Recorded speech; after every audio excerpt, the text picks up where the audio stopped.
हाय दोस्तों, कैसे हैं आप लोग सब। होप आप सब अच्छे होंगे। आज का जो टॉपिक है वो है कि हम किस तरह से किसी भी नई वेबसाइट, जो बिल्कुल ब्रांड न्यू वेबसाइट है, उसका एसईओ कर सकते हैं, या फिर हमें किस चीज़ का, किन किन चीज़ों का ध्यान रखना चाहिए। ठीक है, तो आज का जो टॉपिक है वो यही होने वाला है, क्योंकि बहुत सारे ऐसे लोग हैं जिनको मैं जानता हूँ, जिनके मैसेज मेरे पास आते हैं, लिंक्डइन पर आते हैं। ठीक है, और डायरेक्ट मैसेज भी आते हैं मेरे पास कि हमारी नई वेबसाइट है या हमारे क्लाइंट की नई वेबसाइट है, तो किस तरह से उसको रैंक करें, या किन किन चीज़ों का हमें ध्यान रखना चाहिए और किन चीज़ों को हमें अप्लाई करना चाहिए, ताकि आने वाले 6 महीने या साल भर में रिजल्ट मिलना चालू हो जाए। ठीक है, तो मैंने आप लोगों के लिए चेकलिस्ट तो नहीं है, लेकिन हाँ, मैंने बहुत सारे फैक्टर्स हैं जिन पर मैंने बात करी है। आप उनको अगर सही तरीके से कर लोगे तो ऑब्वियस सी बात है, आपकी जो वेबसाइट है या आपके क्लाइंट की जो वेबसाइट है, उसमें कहीं ना कहीं आपको एक ग्रोथ तो नज़र आएगी। ठीक है, तो हम स्टार्ट करते हैं। अच्छा, उससे पहले मैं एक चीज़ बोलता हूँ, अगर इस चैनल पे आप नए हो तो मैं सनी ग्रेवाल हूँ। ठीक है, और मैं यहाँ पर एसईओ और एआई से रिलेटेड वीडियोस बनाता हूँ, जिसमें मैं स्ट्रेटजीज, टिप्स और भी कई तरह की वीडियोस में बनाता हूँ, ताकि मेरे जो व्यूअर्स हैं उन्हें हेल्प मिल सके। ठीक है, पहले आप आराम से वीडियो देखिए।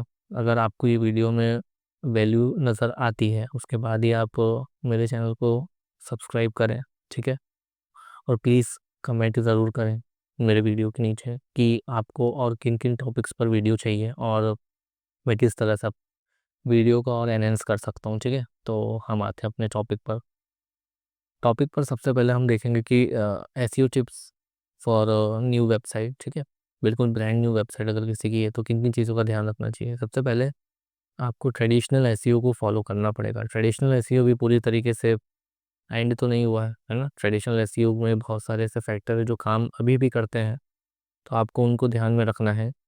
तो हम देखते हैं ट्रेडिशनल एसईओ में से कौन कौन से फैक्टर है। वैसे मैंने बहुत सारी चीज़ें निकाल के रखी हैं, हम एक वन बाय वन सबको देखेंगे। ठीक है, लेकिन सबसे पहले देखते हैं अपन ट्रेडिशनल एसईओ। ट्रेडिशनल एसईओ में आपको याद रखना है, ऑन पेज एसईओ में आपको ऑब्वियसली बात है कि ध्यान देना है। ठीक है, आपको ऑन पेज एसईओ में भी ध्यान देने की ज़रूरत अब क्या है, आपको ऑन पेज एसईओ में ध्यान देने की ज़रूरत ये है कि आपको स्कीमा मार्कअप हो गया। ठीक है, इसमें मेंशन नहीं है लेकिन मैं बता रहा हूँ, स्कीमा मार्कअप बहुत इंपॉर्टेंट हो गया है। ठीक है, जिससे आपकी वेबसाइट का जो कंटेंट है वो स्ट्रक्चर्ड तरीके से सर्च इंजन तक जाता है। ठीक है, ऑन पेज एसईओ में जैसे बात करो अभी कीवर्ड्स, तो कीवर्ड्स जो पुरानी टेक्निक थी या मेथड थी, उनको भूल करके आप अब लॉन्ग टेल कीवर्ड्स पर ज़्यादा फोकस करिए। जो इंसान बोल करके सर्च मारता है, ठीक है, उन पर ज़्यादा फोकस करिए। आप वॉइस सर्च पे ज़्यादा फोकस करिए, आप वॉइस एसईओ पे ज़्यादा फोकस करिए। ठीक है, किस तरह से सर्चेज होते हैं, और लॉन्ग टेल कीवर्ड्स होने चाहिए। ठीक है, उसके अलावा आपको टेक्निकल एसईओ की बात करें तो इसमें आपको स्पीड बहुत इंपॉर्टेंट है, वेबसाइट की स्पीड। ठीक है, रिस्पॉन्सिवनेस, कितनी जल्दी खुलती है आपकी वेबसाइट। ठीक है, कितनी जल्दी उसके लेआउट्स जो है वो खुलते हैं। ठीक है, वेबसाइट के। ठीक है, अच्छा, वो मोबाइल में कैसी खुल रही है, डेस्कटॉप में कैसी खुल रही है, दोनों जगह सेम होना चाहिए। इनफैक्ट टैबलेट में भी आपकी वेबसाइट जो होना चाहिए वो सेम होना चाहिए। नज़र जो आना चाहिए वो सेम आना चाहिए, दोनों जगह, तीनों जगह इनफैक्ट। कहीं पर भी चेंजेस नहीं दिखना चाहिए। ठीक है, बहुत सारे ऐसे लोग होते हैं जो चेंजेस करते हैं मोबाइल और डेस्कटॉप की वेबसाइट में, तो वो गलत है। ठीक है, उसके अलावा ऑफ पेज एसईओ में बात करें तो आपको अब अथॉरिटी पे ध्यान देना है। अथॉरिटी का मतलब क्या होता है कि अभी आपको मैं बताऊं कि अ, आपकी वेबसाइट जो है, ठीक है, वो उसमें जो कंटेंट लिखा हुआ है वो किसी ऐसे बंदे ने लिखा हुआ हो जिसको एक्चुअल में एक्सपीरियंस है। ठीक है, और वो जानता हो, है ना, एक्सपर्टाइज हो इन सब चीज़ों में। ईट जो एक फॉर्मूला बनाया है गूगल ने, ठीक है, गूगल ने ही बनाया है। तो अगर आप उसको फॉलो करेंगे तो आपकी वेबसाइट की अथॉरिटी बनेगी। ठीक है, आपको अलग अलग सोशल मीडिया प्लेटफॉर्म पर भी अपनी वेबसाइट से रिलेटेड पेजेस बनाना है और वहाँ पर भी कंटेंट डालना है। ठीक है, इससे क्या होता है ना कि गूगल को और दूसरे सर्च इंजन को एक अथॉरिटी दिखती है वेबसाइट में। ठीक है, लिंक्स बनाना, लिंक्स भी बनाना है आपको, लेकिन एक चीज़ याद रखना कि लिंक्स में हमेशा आपको अ, ऐसी लिंक्स बनाना है या ऐसी वेबसाइट से लिंक्स लेना है जो आपकी वेबसाइट की नीश से रिलेटेड हो। कभी भी ऐसी वेबसाइट्स की लिंक नहीं लेना है जो आपके कंटेंट या आपकी वेबसाइट के कंटेंट से बहुत अलग हो, ठीक है। इन सब चीज़ों का ध्यान रखें आप। हमेशा याद रखना है कि ट्रेडिशनल एसईओ को पूरा स्किप नहीं करना है। बहुत सारी ऐसी वैल्यूएबल चीज़ें हैं जो अब आज भी ट्रेडिशनल एसईओ के मतलब आज भी एसईओ में यूज़ होती है। तो ट्रेडिशनल एसईओ में बहुत सारी चीज़ें हैं, इनको ध्यान रखना है। बिल्कुल हर चीज़ ख़त्म नहीं हो गई है एसईओ में, या नई चीज़ आ नहीं रही है। पुराने तरीके भी आज बहुत सारे काम करते हैं, ठीक है। तो आपको इस चीज़ का ध्यान देना है। उसके अलावा मोबाइल फ्रेंडलीनेस में आपको ध्यान देना है कि जो ट्रैफिक है वो ज़्यादातर जो 70% जो यूज़र्स है वो काहे से आते हैं, मोबाइल से आते हैं। सीधी सी बात है। तो आपको ये ध्यान देना है कि मोबाइल पर भी आपकी वेबसाइट बहुत अच्छी दिखे, उसका लेआउट बहुत अच्छा हो, उसका नेविगेशन बहुत अच्छा हो, ठीक है, उसके यूआई यूएक्स बहुत अच्छे होना चाहिए, ठीक है। उसके अलावा आपको स्पीड पर तो ध्यान देना ही है। अगर आप चाहें तो स्पीड के लिए गूगल पेज स्पीड इंसाइट जो टूल है वहाँ पे अपनी वेबसाइट की स्पीड को चेक कर सकते हैं। और अगर अच्छी नहीं है तो फिर उन फैक्टर्स पे काम करें जिनमें आपको स्पीड बेहतर करने की ज़रूरत है ना। मोबाइल डिवाइसेस में भी वहाँ पे ऑप्शन होता है, डिवाइस डेस्कटॉप भी और मोबाइल दोनों में ऑप्शन होता है। तो आप दोनों में चेक करें कि कहाँ आपकी वेबसाइट कहाँ लैग हो रही है, ठीक है, उन पर ध्यान दें। नेक्स्ट है कोर वेब वाइटल्स, ये भी स्पीड से रिलेटेड है, ठीक है। एलसीपी, लार्जेस्ट कंटेंटफुल पेज, मतलब आपकी वेबसाइट में जो भी लार्जेस्ट चीज़ है, जैसे कि बहुत बार वीडियो हो जाते हैं, इमेजेस हो जाती हैं, ठीक है, तो ये कितनी देर में खुल रही है या फिर आपने कंप्रेस करके डाली भी है कि नहीं, ठीक है। तो ये सब चीज़ें भी ध्यान देना है आपको। आईएनपी का मतलब क्या होता है? Interaction to next page. इसका मतलब क्या होता है कि जैसे आपकी वेबसाइट खुल रही है, ठीक है, तो कितनी जल्दी वो दिख रही है ना। जब तक उसके लेआउट दिखेंगे, फॉन्ट दिखेंगे, है ना, जो भी आपने डिज़ाइन है, ये कितनी जल्दी दिख रही है, ठीक है। तो ये भी स्पीड में बहुत इम्पैक्ट डालती है। सीएलएस का मतलब क्या होता है कि जो भी लेआउट आपने बना के रखे हैं वो कितनी जल्दी शिफ्ट हो रहे हैं, ठीक है। मोबाइल के हैं तो मोबाइल में कितनी जल्दी कन्वर्ट हो रहे हैं, डेस्कटॉप में कितनी जल्दी और वो कितनी जल्दी दिख रहे हैं, ठीक है। इन सब चीज़ों का आपको ध्यान देना है, ठीक है। हमेशा ध्यान देना है कि आपका जो स्कोर होना चाहिए कोर वाइटल वो ग्रीन होना चाहिए, ठीक है।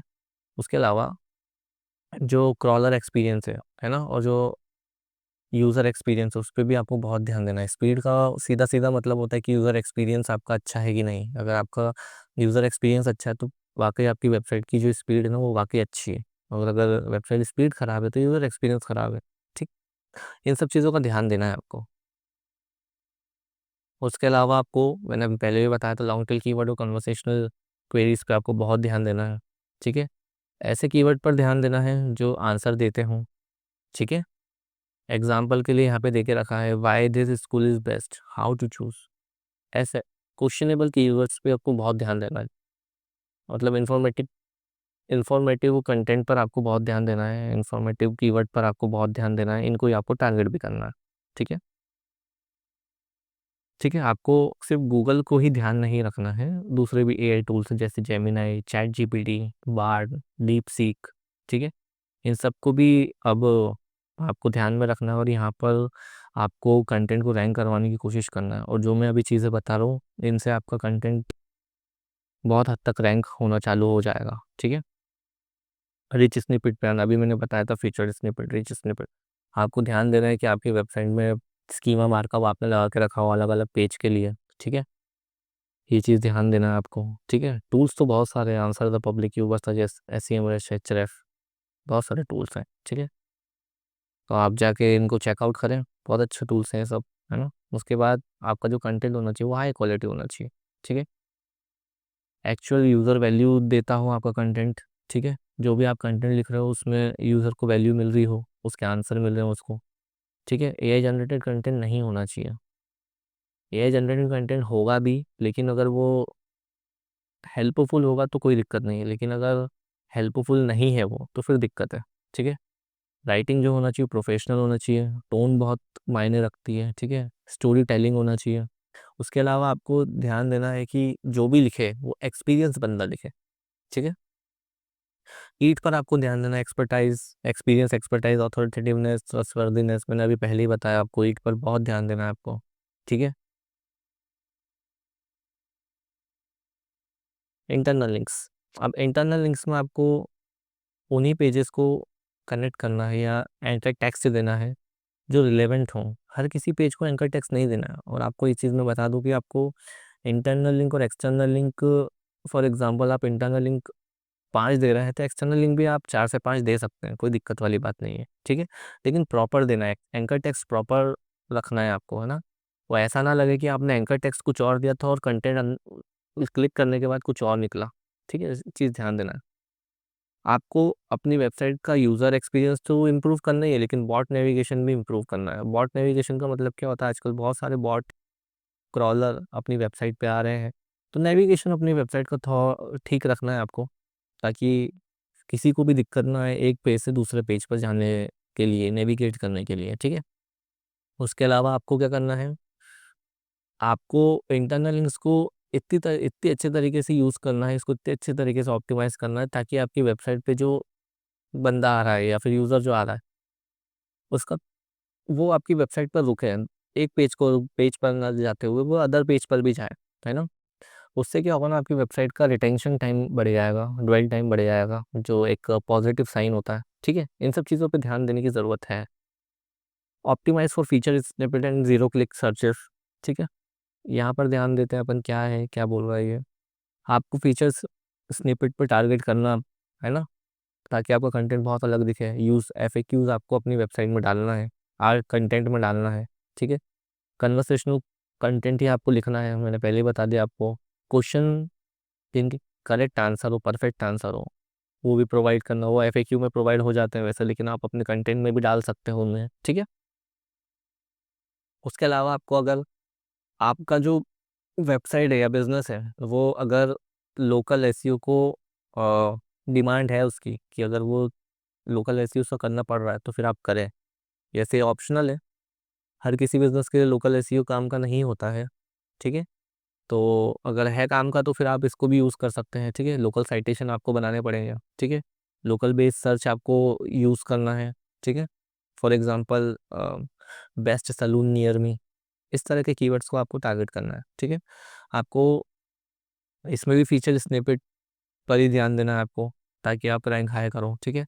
GMB को आपको बहुत अच्छे से, इसका पुराना नाम GMB था, अभी नया जो नाम है गूगल बिजनेस प्रोफाइल हो गया है, लेकिन आपको GMB पर या GBP पर आपको अपनी जो बिजनेस है उसको सही तरीके से लिस्ट करना है, ठीक है। और वही इंफॉर्मेशन आपको फिर सभी जगह यूज़ करना है, ठीक है।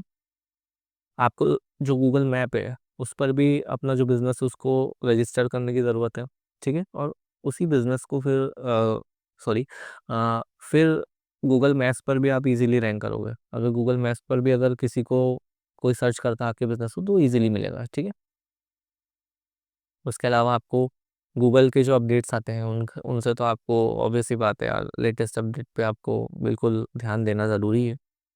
AI बहुत इवॉल्व हो रहा है ना, गूगल भी हो रहा है, तो आपको दोनों पे ध्यान देने की ज़रूरत है, ठीक है। जो भी अपडेट आते हैं उन पे बहुत ध्यान देने की ज़रूरत है, ठीक है। गूगल के बहुत सारे ऑफिशियल पेज हैं, ठीक है, लेकिन मैं बोलूँगा आपको कि ट्विटर पर भी है, और गूगल के खुद के यूट्यूब चैनल भी हैं, तो वहाँ पर आप इनको फॉलो करें, ज़रूर फॉलो करें। और ट्विटर पे तो इनफैक्ट आपको फॉलो करना ही चाहिए, क्योंकि जो भी न्यूज़ गूगल डालता है वो सबसे पहले ट्विटर पर ही डालता है, ठीक है। तो आपको ये चीज़ ध्यान देना। उसके अलावा जो भी गूगल की तरफ से या नए सर्च इंजन की तरफ से जो भी पॉलिसीज़ आ रही हैं उनके हिसाब से आपको अपनी वेबसाइट का कंटेंट डिसाइड करना है, ठीक है। तो ये सब चीज़ें होती हैं जो आज भी नहीं है, ये कोई नई चीज़ें नहीं है, कुछ नई चीज़ें हैं, लेकिन बहुत सारी ये चीज़ें हैं जो ट्रेडिशनली है, मतलब पुरानी चली आ रही है, लेकिन ये आज भी चलेंगी। क्यों चलेंगी? क्योंकि इनका जो यूसेज है वो आज भी है। आप इनको भूलोगे तो फिर, या फिर आप इनको निगलेक्ट करोगे तो फिर आप अपनी वेबसाइट को कैसे रैंक करोगे, ठीक है। तो आपको इन सब चीज़ों पे ध्यान देना है। अगर मुझसे कोई टॉपिक छूट गया हो या कोई ऐसी चीज़ छूट गई हो जो मैं नहीं कवर कर पाया तो प्लीज़ कमेंट पर बताएं आप। आपको अगर ये वीडियो अच्छा लगा है तो प्लीज़ सब्सक्राइब करें, लाइक करें, शेयर करें। और इस तरह के और वीडियोस आप चाहते हैं तो प्लीज़ मुझे बताएं कमेंट में कि आप और किन किन टॉपिक्स पर वीडियोस चाहते हैं आप, ठीक है। तो मिलते हैं हम नेक्स्ट वीडियो में, तब तक के लिए बाय।